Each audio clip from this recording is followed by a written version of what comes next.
report mula sa Kongreso, Sister L. House Speaker Faustino D. III, pinangunahan naman ang final sonar run-through. RH12 Milky Rigunan man ng Milky. Lakay at Sister L, pinangunahan ni House Speaker Faustino D. III ang final run-through sa inspection sa plenary hall. Pudyat ito ng kahandaan ng Kamara para sa gaganaping ikalimang SONA ni Pangulong Bongbong Marcos sa Lunes, July 27.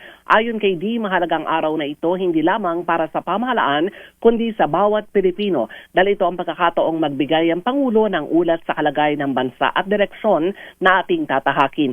Inalarawan ni D ang 2026 SONA bilang simple but dignified.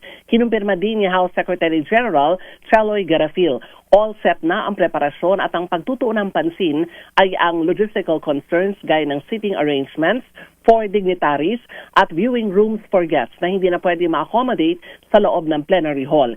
Ilan sa pagbabago sa House Complex ay ang second at third floors sa main building, pag-upgrade ng hallways at common areas at ang pagtatayo ng alfresco lounges para naman sa mga taga-kamara at mga bisita. Kasama rin sa contingency measures ay pagtatalaga ng 30 medical personnel mula sa House Medical and Dental Service at 4 na pribadong ospital. Ang additional responders ay mula naman sa Department of Health, local government units, Bureau of Fire Protection at ang Philippine National Police bilang standby sa anumang emergency. Ako si Milky Ilki. Gulat para yan sakay. Sinong caterer ng prosecution panel sa Senado impeachment trial, impeachment court? Wala lakay. Wala? Oo, wala.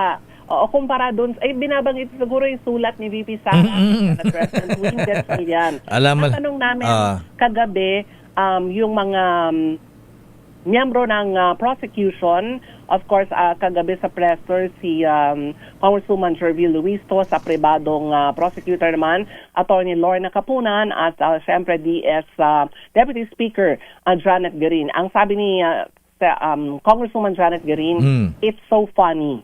Kasi ikaw ay isang bisita, kinukumpara niya, bisita tayo sa Senado, tapos magdidiman ng kung ano-ano. Kung makikita mo yung listahan doon, Sister Ella at Lakay, ang sinasabi nila yung catering ay dapat magmumula sa kanila, pero ang bayad mula sa Senado. Okay, nga Rod. Maraming salamat, Manang Milky. Maraming salamat, Lakay at Sister L. Ako si Milky Rigunan nagulat para sa DZRH, una sa Pilipinas, una sa Pilipino. Daming